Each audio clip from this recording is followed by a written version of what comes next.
नमस्कार साथियों, मैं अजीत कुमार आपका YouTube channel competition community SSC अर्थात कोको एसएससी पर आप सभी का बहुत बहुत स्वागत करता हूं।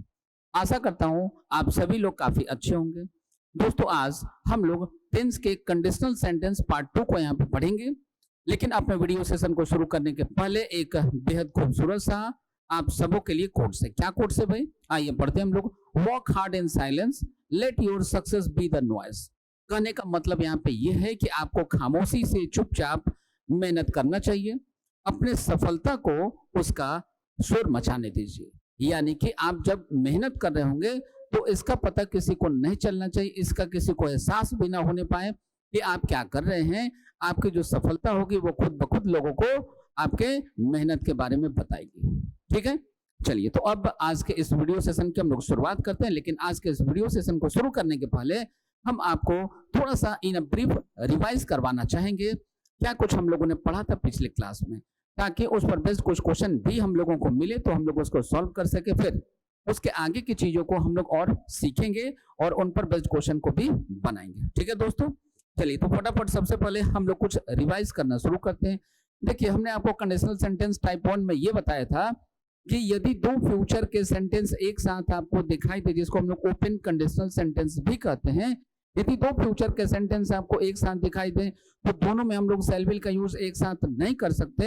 अब किस में हम लोग शैल विल का यूज करेंगे और किस में नहीं करेंगे, ये हम लोगों को कैसे पता चलेगा? तो इसके बारे में एक्सप्लेन करते हुए हमने आपको बताया था कि यदि किसी भी फ्यूचर के सेंटेंस के शुरुआत में कोई भी टाइम और कंडीशन इंडिकेटिंग वर्ड लगा हो, जैसे कि इफ हो, अनलेस हो, अंटिल हो, टिल हो, प्रोवाइडेड दैट हो, सो लॉन्ग एज हो, एज सुन एज हो, ठीक है, व्हेन हो, व्हेनेवर हो, आफ्टर हो, ऐसे कोई भी शब्द लगे हुए हो तो उनके तुरंत बाद, जैसा कि आप सामने देख पा रहे हैं, ये क्या है? इफ क्या है? कंडीशनल वर्ड है। इसके तुरंत बाद ये जो हमारा पहला सेंटेंस लिखा जाएगा, इसमें हम लोग शैल विल का यूज नहीं करेंगे। यहाँ पे हम लोग यूज करते हैं वर्ब के फर्स्ट फॉर्म या वर्ब के फिफ्थ फॉर्म का, राइट। और इसी प्रकार से यदि दोनों फ्यूचर के सेंटेंसेस एक साथ आ जाएं तो ये जो टाइम और कंडीशन इंडिकेटिंग वर्ड होगा, इसके तुरंत बाद यहाँ जो पहला सेंटेंस लिखा जाएगा, इसमें हम लोग शैल विल का यूज नहीं करते हैं। यहाँ पे हम लोग यूज करते हैं वर्ब के फर्स्ट फॉर्म का या वर्ब के फिफ्थ फॉर्म का। ठीक है, चलिए। और इसके बाद यहाँ जो दूसरा सेंटेंस आता है या इस कंडीशनल वर्ड के पहले यहाँ पे जो सेंटेंस लिखा होता है, इसमें शैल विल का यूज किया जा सकता है, किंतु यदि इन सेंटेंसेस में यहाँ वाले पार्ट में और यहाँ वाले पार्ट में शैल विल का यूज नहीं किया गया हो, तब भी ये सेंटेंस सही होगा, इसमें कहीं कोई एरर नहीं होगा। ठीक है, चलिए तो ये पहला कंडीशनल सेंटेंस हम लोगों ने पढ़ा था। इसके बाद हम लोगों ने ये दूसरा कंडीशनल सेंटेंस पढ़ा था। इसका यूज हम लोग कब करते हैं ये भी हमने आपको बताया था। इसके बारे में एक्सप्लेन करते हुए हमने आप सबको को बताया था कि ऐसा कोई भी इमेजिनरी सिचुएशन जिसे हम लोग एक्सप्लेन करना चाहते हैं, जो नेक्स्ट टू इम्पॉसिबल होता है, इसको एक्सप्रेस करने के लिए हम लोग इस स्ट्रक्चर का यूज करते हैं। ठीक है, जैसे इसका स्ट्रक्चर क्या होता है? इफ प्लस सब्जेक्ट प्लस, या तो यहाँ पे वर्ब का यूज करेंगे या यहाँ पे हम यूज करते हैं मेन वर्ब हो तो हम यूज करेंगे वर्ब का सेकंड फॉर्म, राइट। अगला पार्ट आपका होता है subject plus would plus verb का फर्स्ट फॉर्म। तो एरर आपके इस वाले पार्ट में पूछा जाता है, एरर इस वाले पार्ट में पूछा जाता है। ठीक है, चलिए अब इसी को दूसरे फॉर्मेट में हम लोग इस तरीके से लिखते हैं। ये जो दोनों फॉर्मेट है, ये जो दोनों सेंटेंसेस है, इन दोनों को आपस में हम लोग क्या करते हैं? इस तरीके से आपस में इंटरचेंज कर लेते हैं। ठीक है दोस्तों, फिर थर्ड में हम लोग क्या करते हैं कि यदि यहाँ पे ये जो इफ का यूज किया गया, यदि आपको इफ का यूज नहीं करना हो तो इफ के स्थान पे इस हेल्पिंग वर्ब वर्ब का यूज करते हैं, लेकिन सेंटेंस के लास्ट में हम लोग लगाते हैं फुल स्टॉप। ठीक है, इसको हम लोग कहते हैं इन्वर्जन। क्या कहते हैं दोस्तों? इसको कहते हैं हम लोग इन्वर्जन, राइट। चलिए तो आ जाइए, यही स्ट्रक्चर हम लोगों को यहाँ पे देखने को मिला। ये देखिए, वर्ड आ गया सब्जेक्ट के पहले। Second part will remain unaffected. Second part जो होता है वो अनअफेक्टेड रहता है, अप्रभावित रहता है, इस पे इसका कोई फर्क नहीं पड़ता। जैसे यहाँ पे देखिए, जो पहले स्ट्रक्चर में दिखाई दे रहा है वही थर्ड वाले स्ट्रक्चर में दिखाई दे रहा है। ठीक है, फिर ये जो स्ट्रक्चर नंबर हमारा सी है, इसके इन दोनों सेंटेंसेस को आपस में फिर से क्या करते हैं? इस तरीके से हम लोग इंटरचेंज करते हैं। इंटरचेंज करने के बाद ये देखिए फॉर्मेट नंबर डी आपको दिखाई दे रहा है। चारों का मीनिंग सेम है, चारों का ग्रामर सेम होता है, राइट। चलिए आगे बढ़ते हैं यहाँ से। अब यहाँ पे देखते हैं हम लोग कंडीशनल सेंटेंस टाइप 3 को। इसमें या इस स्ट्रक्चर का यूज हम लोग कब करते हैं? इस स्ट्रक्चर का यूज हम लोग दुख या अफसोस के साथ किसी भी ऐसे पास्ट के इवेंट को बताने के लिए करते हैं, किसी भी पास्ट के ऐसे घटना को बताने के लिए करते हैं जो संभव था, जो किया जा सकता था, किंतु किसी भी कारणवश नहीं होने पाया। इसी प्रकार के बातों को बताने के लिए हम लोग इन सभी स्ट्रक्चर्स का प्रयोग करते हैं। ये चारों स्ट्रक्चर्स बिल्कुल सेम है। जैसा कि अभी अभी हम आपको दिखा रहे थे कंडीशनल सेंटेंस टाइप 2, तो कंडीशनल सेंटेंस टाइप 2 के जो 4 फॉर्मेट होते हैं, चारों का मीनिंग सेम होता है, चारों का ग्रामर सही है, ठीक है, इसमें कहीं कोई एरर नहीं है। चारों के लास्ट में हम लोग क्या लगाते हैं, तो चारों ही सेंटेंसेस के लास्ट में हम लोग लगाते हैं फुल स्टॉप, ठीक है। इन द सेम वे आप यहाँ देखेंगे, ये जो हमारा कंडीशनल सेंटेंस टाइप 3 है, इसका यूज हम लोग कब करते हैं, तो इसका यूज हम लोग ऐसी बातों को बताने के लिए, दुख या अफसोस के साथ जो पॉसिबल था लेकिन किसी भी कारणवश नहीं होने पाया, ऐसी बातों को बताने के लिए करते हैं, ठीक है। तो ये जो 4 स्ट्रक्चर आपको दिखाई दे रहे हैं, चारों स्ट्रक्चर बिल्कुल यहाँ पे सेम होते हैं, ठीक है, चारों स्ट्रक्चर बिल्कुल सेम होते हैं, चारों स्ट्रक्चर में से किसी में कहीं कोई दिक्कत नहीं है, राइट। आ जाइए, तो जैसे इसका एक एग्जांपल ले ले, यदि मेरे पास पैसा होता तो मैं गरीबों की मदद किया होता। अब जरा ध्यान दीजिए, पैसा नहीं था तो पैसे का जुगाड़ किया जा सकता था गरीबों की मदद करने के लिए, लेकिन हमने नहीं किया। अब दुख या अफसोस के साथ ऐसी बात को हम बता रहे हैं, तो ऐसे सेंटेंसेस को एक्सप्रेस करने के लिए, इस प्रकार की बातों को एक्सप्रेस करने के लिए हम लोग इस स्ट्रक्चर का प्रयोग करते हैं। तो इन तीनों को हम लोगों ने पिछले क्लास में पढ़ा था, ठीक है। अब चलिए इन पे बेस्ड हम लोग यहाँ पे कुछ क्वेश्चन को सॉल्व करना शुरू करते हैं, फिर इसके आगे आज हम लोग कुछ नए कंडीशनल सेंटेंसेस को पढ़ेंगे। तो सबसे पहले यहाँ पे देखिए आई वुड ग्लैडली, यहाँ पे देखिए क्या दिखाई दे रहा है आपको, वुड दिखाई दे रहा है, ठीक है। आगे के पार्ट में देखिए इफ के साथ क्या दिखाई दे रहा है, हैड प्लस वर्ब का थर्ड फॉर्म। तो यहाँ पे आपको दिखाई दे रहा है हैड प्लस वर्ब का थर्ड फॉर्म, तो इस पार्ट में क्या होना चाहिए था, इस पार्ट में होना चाहिए था वुड हैव प्लस वर्ब का थर्ड फॉर्म। तो आ जाइए चेक कर लीजिए, कहीं पे वुड हैव प्लस वर्ब का थर्ड फॉर्म है क्या, ये रहा वुड हैव और ये रहा वर्ब का थर्ड फॉर्म। तो इस कारण से इस क्वेश्चन का आंसर हमारा क्या बनेगा, इस क्वेश्चन का आंसर बनेगा option number A, right. Next question में चलते हैं, क्वेश्चन नंबर 2 में इफ यू हैड, यहाँ पे ध्यान दीजिए, इफ यहीं पे हम लोगों को दिखाई दे रहा है, यहाँ पे देखिए हैड के साथ क्या वर्ब का थर्ड फॉर्म। अगले पार्ट में क्या यूज करेंगे, तो अगले पार्ट में हम लोग यूज करेंगे वुड हैव प्लस वर्ब का थर्ड फॉर्म। तो देखिए यहाँ पे वुड नहीं है, तो हमने आपको पिछले क्लास में बताया था कि जहां कहीं भी हम लोग वुड का यूज करते हैं, जैसे कि हम लोग यदि वुड के साथ वर्ब का फर्स्ट फॉर्म यूज करते हैं, तो इस वुड के स्थान पे हम लोग कुड का यूज कर सकते हैं, इसके स्थान पे हम लोग माइट का यूज कर सकते हैं, ठीक है, इसके स्थान पे हम लोग शुड का यूज भी कर सकते हैं, इन सभी के साथ वर्ब के फर्स्ट फॉर्म का यूज कर सकते हैं अकॉर्डिंग टू नीड, ठीक है। अब यहाँ देखिए ये क्या दिखाई दे रहा है आपको, माइट, तो माइट के साथ क्या दिखाई दिया, हैड के साथ वर्ब का थर्ड फॉर्म। तो माइट के साथ, माइट सबसे पहले है क्या दोस्तों, तो माइट हो, वुड हो, कुड हो, शुड हो, डेयर हो, नीड हो, ये सब के सब क्या है, मॉडल ऑक्सिलरी वर्ब है। तो इनके साथ क्या यूज करते हैं, इनके साथ हम लोग यूज करते हैं हमेशा और हमेशा वर्ब का फर्स्ट फॉर्म। कौन सा फॉर्म यूज करते हैं, हमेशा और हमेशा हम लोग वर्ब का फर्स्ट फॉर्म यूज करते हैं।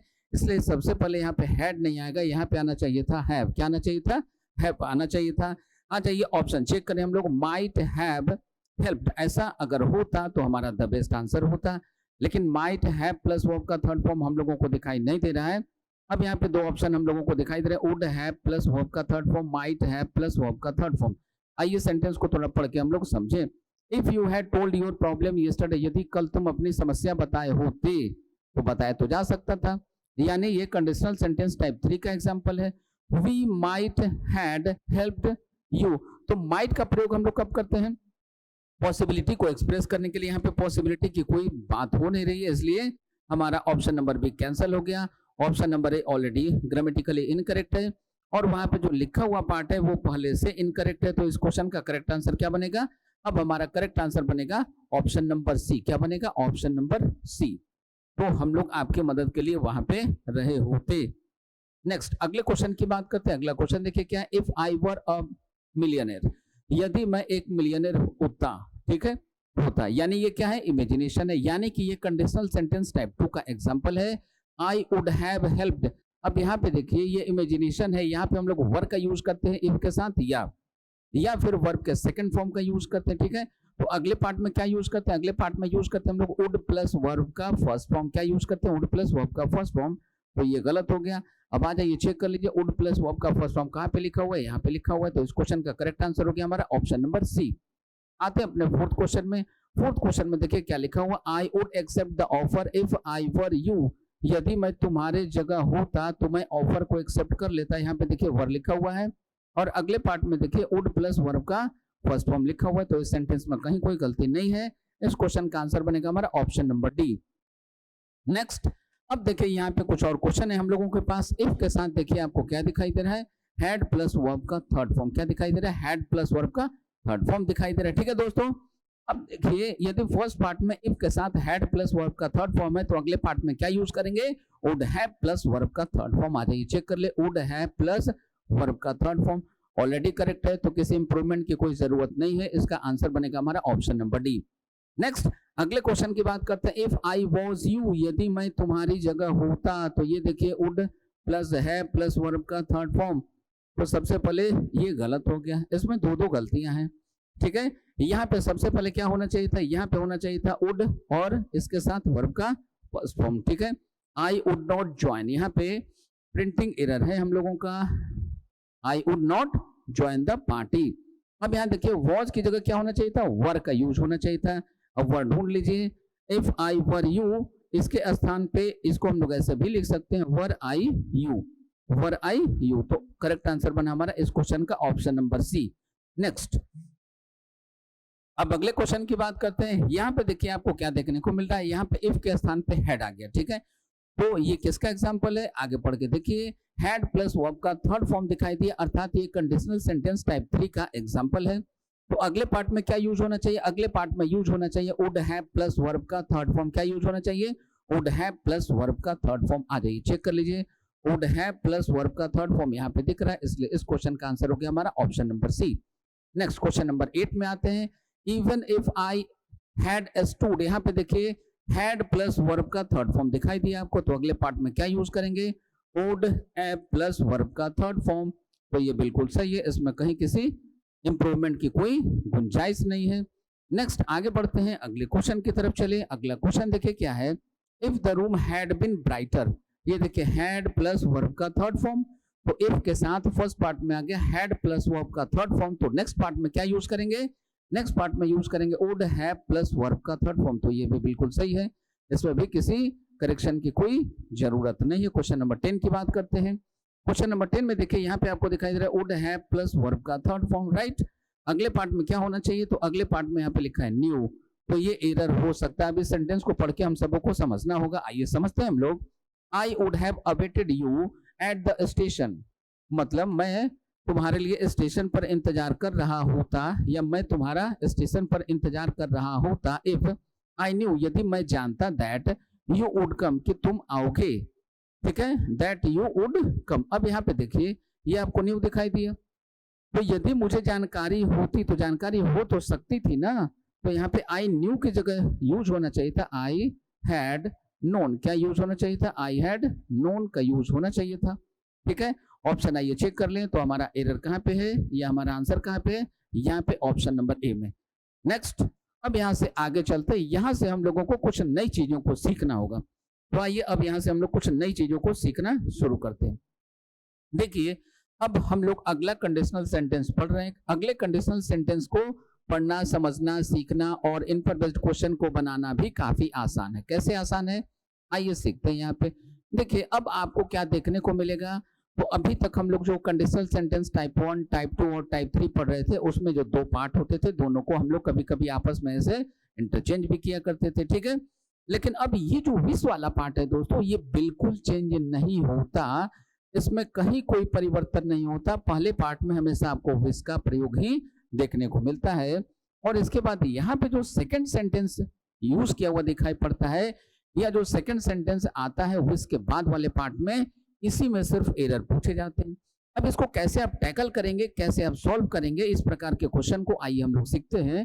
तो देखिए आपको कुछ बातों का ध्यान रखना होगा, बहुत सिंपल सी बातें हैं जिनका ध्यान रख के हम लोग इस प्रकार के क्वेश्चन को आसानी से देखते के साथ बना लेंगे। देखिए कैसे, यदि ये जो विस वाला पार्ट है, जिस सेंटेंस के पार्ट में या सेंटेंस के जिस पार्ट में विस का प्रयोग किया गया है, ये वाला यदि प्रेजेंट में हो, प्रेजेंट के किसी भी टेंस में ये हो सकता है, बट आमतौर पे एज पर यूजुअल आपके एग्जाम में जो पूछा जाता है उसमें हम सबको ये प्रेजेंट इंडिफरेंट में ही देखने को मिलता है। लेकिन इसकी कहीं कोई गारंटी नहीं है कि हमेशा और हमेशा ये प्रेजेंट इंडिफरेंट में ही लिखा जाएगा, ये प्रेजेंट के चारों में से किसी भी टेंस में हो सकता है, ठीक है। लेकिन एज पर यूजुअल किस में आता है, इंडिफरेंट में ही रहता है। तो विस वाला पार्ट यदि प्रेजेंट में होगा, तो इसके बाद इधर जो सेकंड सेंटेंस आएगा या ये जो बाद वाला पार्ट होगा, इसमें हम लोग यूज करते हैं सब्जेक्ट के साथ वर्ब का। अब सब्जेक्ट हमारा सिंगुलर हो या प्लूरल हो, सभी सब्जेक्ट के साथ हम लोग यूज करते हैं वर्ब का, या वर्ब के सेकंड फॉर्म का यूज करते हैं, ठीक है। मेन वर्ब हो तो वर्ब के सेकंड फॉर्म का यूज करेंगे। लेकिन विश वाला पार्ट, जिस पार्ट में विश का प्रयोग किया गया, ये वाला पार्ट यदि पास्ट में हो, अब पास्ट के चारों में से किसी भी टेंस में हो सकता है, लेकिन एज पर यूजुअल ये भी लिखा जाता है, या आपके एग्जाम में जो इससे क्वेश्चन पूछे जाते हैं वहां पे एज पर यूजुअल सामान्य तौर पे आप देखेंगे तो यहाँ पे पास्ट इंडिफरेंट का प्रयोग ही आपको देखने को मिलता है। ठीक है, अब आ जाइए, तो ये विश वाला पार्ट यदि पास्ट में हो तो इसके बाद जो सेकंड सेंटेंस आएगा इसमें हम लोग क्या यूज करेंगे, तो इसमें हम लोग यूज करते हैं हैड प्लस वर्ब का थर्ड फॉर्म। क्या यूज करते हैं? हैड प्लस वर्ब के थर्ड फॉर्म का यूज करते हैं, या फिर हम लोग यहाँ पे यूज कर सकते हैं वुड हैव प्लस वर्ब का थर्ड फॉर्म। ऐसा भी कभी कभी आपके एग्जाम में आता है। और इसी प्रकार से यहाँ पे भी कभी कभी आपको न तो वर्ब का प्रयोग दिखाई देगा और ना ही वर्ब का सेकंड फॉर्म का प्रयोग दिखाई देगा, बल्कि आपको यहाँ पे कभी कभी वुड प्लस वर्ब का फर्स्ट फॉर्म देखने को मिलेगा। तो आइए इसको फिर से एक बार समझते हैं। विश वाला पार्ट यदि प्रेजेंट में हो तो विश के बाद जो सेंटेंस लिखा होगा उसमें या तो वर्ब का प्रयोग करेंगे, या वर्ब के सेकंड फॉर्म का प्रयोग करेंगे, या वुड प्लस वर्ब के फर्स्ट फॉर्म का प्रयोग करेंगे।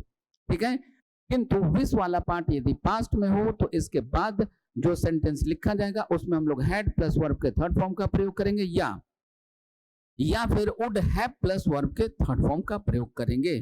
ठीक है दोस्तों, चलिए अब विश का प्रयोग करते किस बात को बताने के लिए, किसी के डिजायर को एक्सप्रेस करने के लिए इसका हम लोग प्रयोग करते हैं। एक और आइए सीखते हैं। अब देखिए अगला कॉन्सेप्ट क्या है, कभी कभी आपको एज इफ या एज दो का प्रयोग देखने को मिलेगा। ये भी कभी कभी आपके एग्जाम में आता है। इनका मीनिंग क्या होता है, तो इनका मीनिंग होता है, इसका हिंदी मीनिंग होता है मानो, कल्पना करो। ठीक है, ये भी क्या करता है, आपके इमेजिनेशन को शो करता है, एक्सप्रेस करता है।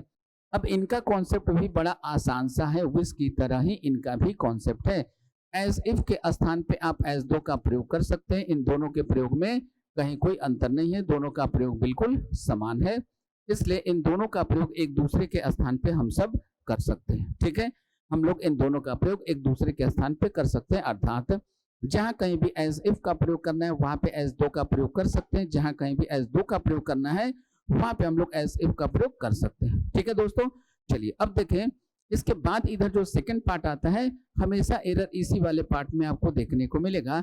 इस वाले पार्ट में कहीं कोई एरर आपको देखने को नहीं मिलता है। ठीक है, अब देखिएगा ध्यान से इसको कैसे हम लोग सॉल्व करते हैं।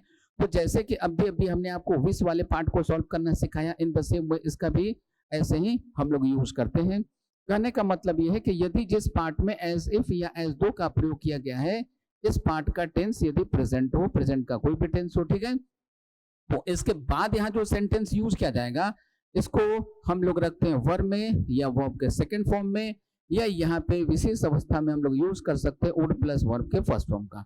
ठीक है, इन तीनों में से किसी का यूज हम लोग कर सकते हैं। लेकिन एज इफ या एज दो का प्रयोग जिस पार्ट में किया गया है, ये वाला पार्ट यदि पास्ट में हो, ये वाला पार्ट यदि किस टेंस में हो, ये वाला पार्ट यदि पास्ट टेंस में गिवन हो, तो इसके बाद यहाँ जो सेंटेंस लिखा जाएगा इसको हम लोग रखते हैं हैड प्लस वर्ब के थर्ड फॉर्म में, यानी कि पास्ट परफेक्ट में, या इसके बदले हम लोग यूज कर सकते हैं वुड हैव प्लस वर्ब का third form, would have plus verb का थर्ड फॉर्म, ऐसा हम लोग यूज कर सकते हैं। ठीक है दोस्तों, ये दोनों एक ही प्रकार की बातों को एक्सप्रेस करता है, बस इनमें अंतर इतना ही है कि ये प्रेजेंट में रहेगा तो वो वर्ब या वर्ब के सेकंड फॉर्म या वुड प्लस वर्ब के फर्स्ट फॉर्म में, और ये वाला पार्ट यदि पास्ट में रहेगा तो इसके बाद जो सेंटेंस लिखेंगे उसको रखेंगे हैड प्लस वर्ब के थर्ड फॉर्म में या वुड हैव प्लस वर्ब के थर्ड फॉर्म में। राइट, एक और बचा हुआ है हम लोगों का, आइए उसको भी हम लोग सीखते चले। अब देखिए इसका यूज कैसे करते हैं, ये है क्या, तो यहाँ पे आपको इफ ओनली का यूज देखने को मिलता है, इफ ओनली का यूज देखने को मिलता है। अक्सर देखेंगे कि इससे न तो सेंटेंस इंप्रूवमेंट में क्वेश्चन पूछा गया है, और ना ही आप देखेंगे कि इससे कॉमन एरर में क्वेश्चन पूछा गया है। इससे क्वेश्चन कहाँ पे पूछा जाता है, तो आपके एसएससी में इससे फिल इन द ब्लैंक्स में क्वेश्चन पूछे जाते हैं। अब इससे यदि क्वेश्चन आपके फिल इन द ब्लैंक्स में पूछे गए हों तो आप क्वेश्चन को कैसे सॉल्व करेंगे, आइए इसको सीखते हैं। देखिए यहाँ पे छोटा सा एक सेंटेंस आपको गिवन होगा, यहाँ पे फुल स्टॉप लगा हुआ मिलेगा। इफ ओनली का मतलब होता है कि इसका मतलब होता है काश। क्या मीनिंग होता है इसका, तो इसका हिंदी मीनिंग होता है काश। अब जरा ध्यान दीजिए, काश वर्ड का प्रयोग करके आप क्या करते हैं, अपने इमेजिनेशन को एक्सप्रेस करते हैं। राइट, तो इसके बाद यहाँ जो सेंटेंस आपको मिलेगा इसमें आप देखेंगे कहीं ना कहीं यहाँ पे कोई ना कोई fill in the blanks create किया हुआ मिलता है। तो यहाँ पे हम लोग क्या क्या यूज कर सकते हैं, यहाँ पे हम यूज करते हैं वर्ब का, या वर्ब के सेकंड फॉर्म का, या वुड प्लस वर्ब के फर्स्ट फॉर्म का, इनमें से किसी का प्रयोग करते हैं। लेकिन हम लोग प्रेफर किसको करते हैं, तो हम लोग प्रेफर करते हैं यहाँ वर्ब को। और इसी प्रकार से यहाँ भी हम लोग किसको प्रेफर करते हैं, तो यहाँ हम लोग इन दोनों को प्रेफर करते हैं। इसी प्रकार से यदि हम विश वाले पार्ट में बात करें तो इसको हम लोग प्रेफर करते हैं। राइट, बात समझ में आ गई दोस्तों। अब चलिए इन पर बेस्ड कुछ क्वेश्चन को हम लोग यहाँ से सॉल्व करना शुरू करते हैं। तो जैसा कि आपको यहाँ सामने क्वेश्चन में दिखाई दे रहा है, आई विश, जरा ध्यान दीजिए, आई विश। अभी जो विश वाला पार्ट है ये किस में दिखाई दे रहा है, इसका टेंस क्या है, तो इसका टेंस है प्रेजेंट। अब इसका टेंस प्रेजेंट है तो अगले पार्ट में क्या यूज करेंगे, वर्ब का यूज करेंगे, या वर्ब के सेकंड फॉर्म का यूज करेंगे, या वुड प्लस वर्ब के फर्स्ट फॉर्म का यूज हम लोग करेंगे। ठीक है दोस्तों, आइए देखते हैं यहाँ पे ऑप्शन क्या गिवन है, तो ऑप्शन गिवन है वर्ब। तो यही था हमारा करेक्ट आंसर। वॉज गलत है, वॉज के स्थान पे क्या यूज करेंगे, वर्ब का यूज करेंगे। अब यहाँ पे एक और बात आपको विशेष रूप से ध्यान रखना चाहिए, वो क्या कि ये जो सब्जेक्ट आपका आई है, आई के स्थान पे यदि यहाँ पे ही का प्रयोग किया गया हो तब भी हम लोग किसका यूज करेंगे, तब भी हम लोग वॉज के स्थान पे वर्ब का प्रयोग करेंगे। ठीक है, नेक्स्ट अगला क्वेश्चन है, you shall have attended if the court had instructed. ये देखिए इफ के साथ फिर से हैड प्लस वर्ब का थर्ड फॉर्म, तो इधर क्या यूज करेंगे, वुड हैव प्लस वर्ब का थर्ड फॉर्म, तो शैल गलत हो गया। अब आ जाइए चेक कर लीजिए, वुड हैव प्लस वर्ब का थर्ड फॉर्म कहाँ पे है, तो वुड हैव प्लस वर्ब का थर्ड फॉर्म ये दिखाई दे रहा है आपको ऑप्शन नंबर ए में। तो इस क्वेश्चन का 12 का आंसर क्या बनेगा, 12 का आंसर बनेगा ऑप्शन नंबर ए। राइट,